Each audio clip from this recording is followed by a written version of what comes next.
Students आज हम बात करेंगे एप्लीकेशंस ऑफ अल्ट्रासाउंड्स के ऊपर, यानी अल्ट्रासाउंड्स की एप्लीकेशंस क्या है। देखें, सबसे पहली बात है कि अल्ट्रासाउंड्स हम जानते हैं जी, ह्यूमन ईयर जो है, ह्यूमन ईयर इनकी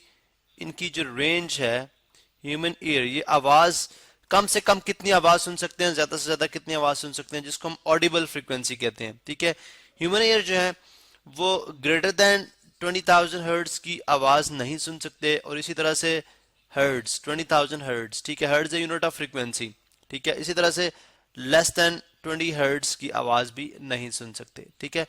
अब हमने बात की जी कि जो 20,000 हर्ट्ज फ्रीक्वेंसी बेसिकली होता है जी नंबर ऑफ साइकिल्स पर नंबर ऑफ वाइब्रेशंस पर सेकंड जो होती हैं, वो बेसिकली आपके पास फ्रीक्वेंसी कहलाती है, यानी एक सेकंड के अंदर एक सर्टेन पॉइंट से जितनी जितनी वाइब्रेशंस पासन करेंगी वो उसकी फ्रीक्वेंसी कहलाएगी। अब ये जो है 20,000 हर्ट्ज से जो ग्रेटर की 20,000 हर्ट्ज से जो ग्रेटर यानी ग्रेटर देन 20,000 हर्ट्ज जो आपकी साउंड्स होंगी, उनको हम बोलेंगे दीज आर कॉल्ड अल्ट्रासाउंड्स। इनको हम बोलते हैं जी अल्ट्रा साउंड्स। अब अल्ट्रासाउंड जो होती हैं वो हाई इंटेंसिटी होती है, इनकी हाई इंटेंसिव होती हैं। किस तरह से, अगर आप देखें तो हम ये बात जानते हैं कि हमने एक रिलेशन पढ़ रखा है v is equal to f lambda, जो आपने जिसको हम वेव इक्वेशन भी बोलते हैं। ठीक है, बेसिकली v यहाँ पे क्या है, स्पीड ऑफ वेव है, v यहाँ पे स्पीड ऑफ वेव है। ठीक है, f फ्रीक्वेंसी है उस वेव की। ठीक है, f इज, कलर चेंज कर लेते हैं, f इज फ्रीक्वेंसी एंड जो लैम्डा है वो है जी wavelength. Now what is wavelength, ये हम ऑलरेडी एक्सप्लेन कर चुके हुए हैं। वेवलेंथ बेसिकली जब आपकी वेव एक क्रस्ट और ट्रफ की फॉर्म में पास करती जाएगी, ठीक है, लाइक दिस, तो दो कंसेक्यूटिव क्रस्ट या दो कंसेक्यूटिव ट्रफ के दरमियान का जो डिस्टेंस होगा वो आपके पास लैम्डा कहलाएगा, यानी हॉरिजॉन्टल डिस्टेंस। ठीक है, वेव का हॉरिजॉन्टल डिस्टेंस, जैसे ये भी हॉरिजॉन्टल डिस्टेंस, ये भी लैम्डा है, इसी तरह से अगर आप ये देखें तो ये भी एक लैम्डा के बराबर है, ये एग्जैक्टली वही डिस्टेंस होगा, तो ये बेसिकली एक लैम्डा के बराबर है। अब हमने देखा जी कि अगर अगर आप फ्रीक्वेंसी और वेवलेंथ का रिलेशन चेक करें, अगर आप फ्रीक्वेंसी और वेवलेंथ का रिलेशन चेक करें तो हमें ये समझ आएगी जी f is equal to v over lambda. ठीक है, v ओवर लैम्डा, यानी अगर मैं यहाँ से वेलोसिटी को कांस्टेंट रख लूं या स्पीड को कांस्टेंट रख लूं, तो फ्रीक्वेंसी और लैम्डा का आपस में क्या है, इनवर्स रिलेशन है। मीन कि अगर फ्रीक्वेंसी 20,000 हर्ट्ज होगी तो वेवलेंथ बहुत स्मॉल होगा। इसका मतलब है जब वेवलेंथ स्मॉल होगा तो वेव बड़ी, वो जो साउंड होगी, वो जो अल्ट्रा साउंड है वो बड़ी डायरेक्टेड होगी, यानी ये अगर कंप्रेशन एयर फ्रैक्शन में ट्रेवल कर रही है, या लेट सपोज अगर आप उन कंप्रेशन और एयर फ्रैक्शन को कन्वर्ट करें क्रस्ट और ट्रफ के अंदर, तो आपको क्रस्ट और ट्रफ इतनी स्मॉल साइज होगी, यानी उसका वेवलेंथ इतना स्मॉल होगा कि वो एक हाईली इंटेंसिव, और फिर वेवलेंथ स्मॉल होगा डेफिनेटली तभी आपकी 20,000 हर्ट्ज जो है वो आपकी 1 सेकंड के अंदर पास कर, 20,000 हर्ट्ज से ज्यादा जो है वो वाइब्रेशन पर सेकंड पास करेंगी। इसका मतलब है स्मॉल वेवलेंथ होने की वजह से और जो है फ्रीक्वेंसी बहुत ज्यादा होने की वजह से जो अल्ट्रासाउंड हैं इनकी पेनिट्रेटिंग पावर ज्यादा होती है। पेनिट्रेटिंग मीन कि किसी चीज से पास ऑन करने की जो पावर होती है। ठीक है, यानी एक थिन पीस ऑफ मेटल से जो है वो भी उनसे भी अल्ट्रासाउंड जो है वो पास कर जाती हैं। अब अगर आप एक थिक मेटल से पास ऑन करना चाह रहे हैं तो डेफिनेटली आपको high intensive ultrasound, because 20,000 hertz से ज्यादा आप जितनी मर्जी बढ़ाएंगे वो सारी अल्ट्रासाउंड्स के अंदर आएंगी। ठीक है, अब देखें इसकी पेनिट्रेटिंग जो एबिलिटी है इसको यूज करते हुए हम इसको अपनी लाइफ में इससे बहुत ज्यादा आसानियां पैदा करते हैं। जैसे अगर मैं पहली बात बताऊं आपको तो फर्ज करें, बल्कि हाँ चले फर्ज कर लेते हैं हम, जो है हमारे पास अल्ट्रासाउंड्स जो है वो आप एज ए सोनार के तौर पे यूज करते हो। ठीक है, सोनार के अंदर, एक्चुअली सोनार के अंदर यूज होती है। सोनार क्या है, बेसिकली एक डिवाइस है जिसको हम कहते हैं जी sound navigation and ranging, sound navigation and, मैं यहाँ पे लिख लूँ इसको, फिर इसके यूजेस की बात हम करते हैं। Navigation and ranging, sound navigation and ranging. ठीक है, अब अगर आप यहाँ पे देखें तो जो सोनार है हमारे पास बेसिकली वो समंदर की डेप्थ को मालूम करने के लिए या समंदर के नीचे कोई चीज है उसकी गहराई को मालूम करने के लिए, उस चीज को डिटेक्ट करने के लिए जो है हम सोनार यूज करते हैं। ठीक है, अब बेसिकली होता क्या है कि यहाँ से आपकी अल्ट्रासाउंड्स निकलती हैं। यहाँ पे देखें ये अल्ट्रासाउंड इस पे हिट करेगा। ठीक है, अल्ट्रासाउंड्स इसने एमिट की, जब अल्ट्रासाउंड यहाँ से एमिट हुई तो डेफिनेटली वो जाएंगी वाटर से ट्रेवल करती हुई, जब वो ग्राउंड को टच करेंगी तो वहां से रिफ्लेक्ट बैक करेंगी वापस, ठीक है, वहां से रिफ्लेक्ट बैक करेंगे लाइक वापस। अब आप क्या करें, आप जितनी जो टाइम टेकन है यानी टी जो है, फॉर एग्जांपल जब हमने अल्ट्रासाउंड को यहाँ से हिट जो है ट्रांसमिट किया, वो इस ग्राउंड को हिट करने के बाद रिफ्लेक्ट बैक हुई वापस, तो उन्होंने लेट सपोज 2 सेकेंड्स लिए, ठीक है, 2 सेकेंड लिए। और हमें यह भी मालूम है कि speed of sound in water, speed of sound in water वो कितनी होती है,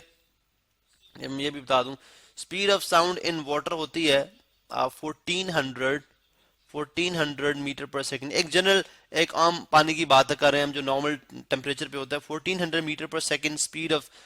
साउंड है इन वाटर। तो इस रिलेशन को हमने एक रिलेशन पढ़ रखा है, s is equal to v t, जो आपने 9th में पढ़ा है, वेयर एस इज डिस्टेंस, ठीक है, ये हमारे पास डिस्टेंस है, वी जो है ये स्पीड है, ठीक है, और टी जो है वो टाइम है। इस रिलेशन को यूज करते हुए हम जो है वो इसका डिस्टेंस मालूम कर लेंगे जो इस अल्ट्रासाउंड ने ट्रेवल किया, तो वो किस तरह से आ जाएगा, वी हमें पता है 1400 है मीटर पर सेकेंड, यानी एस इज इक्वल टू आ जाएगा 1400 मीटर पर सेकेंड मल्टीप्लाई बाय 2 सेकेंड, ठीक है, तो ये सेकेंड सेकेंड से कैंसिल आउट हो जाएगा, 14 इंटू 2,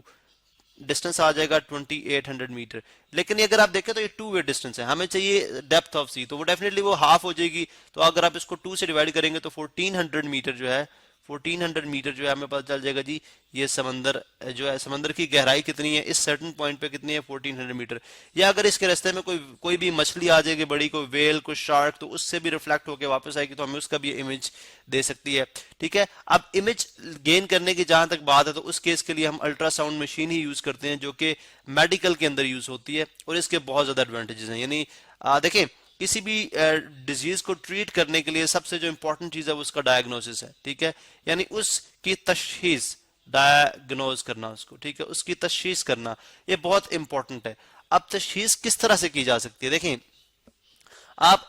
हाई इंटेंसिव अल्ट्रासाउंड जो है वो different organs of the body, human body के ऊपर आप ट्रांसमिट करेंगे, यानी इनके ऊपर हिट करेंगे, तो डेफिनेटली ये डिफरेंट बॉडी पार्ट्स में से आपके फ्लैश में से पेनिट्रेट करने की एबिलिटी रखते हैं, तो डिफरेंट बॉडी पार्ट से रिफ्लेक्ट बैक होके आपके पास वापस आएंगे, ठीक है, और उसके बाद आपको इस स्क्रीन के ऊपर आपको इमेज मिलेगा, आपको यहाँ पे स्क्रीन के ऊपर इमेज मिलेगा उस पर्टिकुलर ऑर्गन का, जिससे आप बड़े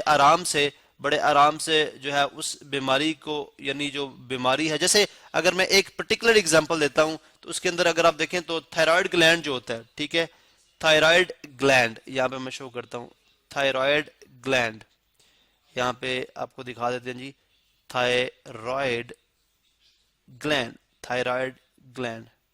ठीक है। अब थायराइड ग्लैंड की पिक्चर्स अगर वहां पे किसी गले में कोई गोइटर है, ठीक है, कोई बीमारी है गले की, तो थायराइड ग्लैंड की एग्जैक्ट पिक्चर्स देगा, आप अल्ट्रासाउंड आपको एग्जैक्ट उसकी पिक्चर देंगे, जिससे आप उस गले की बीमारी का अंदाजा लगा सकते हैं, उस बीमारी की शिद्दत का अंदाजा लगाया जा सकता है, जिसके बाद इसको प्रॉपर ट्रीटमेंट उसका स्टार्ट किया जा सकता है। इसमें इंपॉर्टेंट बात यह भी है कि ना सिर्फ डायग्नोसिस के लिए बल्कि ट्रीटमेंट के लिए भी यूज की जाती है। अब ट्रीटमेंट किस चीज का अगर आप देखें तो किडनी स्टोन्स, हाई इंटेंसिव जो आपकी अल्ट्रासाउंड है वो किडनी स्टोन्स को रिमूव करने के काम आती हैं, ठीक है, किडनी स्टोन्स को रिमूव करने के काम आती हैं। इसी तरह से ब्लड क्लॉटिंग, यानी अगर आपका आर्टरीज के अंदर, यानी आपकी जो रगे हैं उनके अंदर अगर आपका खून जम जाए या उस क्लॉटिंग हो जाए उसकी, तो ब्लड क्लॉटिंग को जो है वो ब्लड क्लॉटिंग, ठीक है, उसको खत्म करने के लिए भी हम जो है वो अल्ट्रासाउंड्स यूज करते हैं, और इसी तरह से कैंसर सेल को डिस्ट्रॉय करने के लिए भी, ठीक है, हाई इंटेंसिव जो आपकी अल्ट्रासाउंड होती है वो कैंसर सेल को डिस्ट्रॉय करने के लिए भी जो है वो यूज की जाती हैं, ठीक है। आप ये बेसिकली इसके मुख्तलिफ यूज हैं जिससे आप डायरेक्टली इसको डायग्नोसिस पर्पज के लिए भी यूज कर सकते हैं और ट्रीटमेंट के लिए भी यूज कर सकते हैं। इसके अलावा अगर आप देखें तो हमारे पास जो प्योरिफिकेशन की बात है उसके अंदर जर्म्स को किल करने के लिए, ठीक है, प्योरिफिकेशन की अगर मैं बात करूं तो बहुत सारी जगहों पे आप जर्म्स को किल करने के लिए जो है, या जर्म्स को मारने के, जर्म्स एंड बैक्टीरिया को किल करने के लिए जो है वो आप जर्म्स एंड बैक्टीरिया को किल करने के लिए आप अल्ट्रासाउंड यूज करते हैं। फिर इसी तरह जो हैवी आपकी मशीनरी है उनके अंदर इंटरनल क्रैक्स जो होते हैं, इंटरनल क्रैक, जैसे जहाज हैं, जैसे शिप्स हैं, जिनको चलने के बाद या जिनकी कॉन्स्टेंटली जिनके इंजन के अंदर, ठीक है, कॉन्स्टेंटली मोशन के की वजह से इंटरनली क्रैक्स आ जाते हैं। अब उनके ऊपर हम अल्ट्रासाउंड हिट करते हैं, तो जो क्रैक्स की अल्ट्रासाउंड जब रिफ्लेक्ट बैक करके आती हैं वो डिफरेंट इमेज देती हैं, जो सही सरफेस से आती हैं वो डिफरेंट इमेज देती हैं। हम दोनों को कंपेयर करके जो है वो डिफेक्ट फाइंड आउट कर लेते हैं।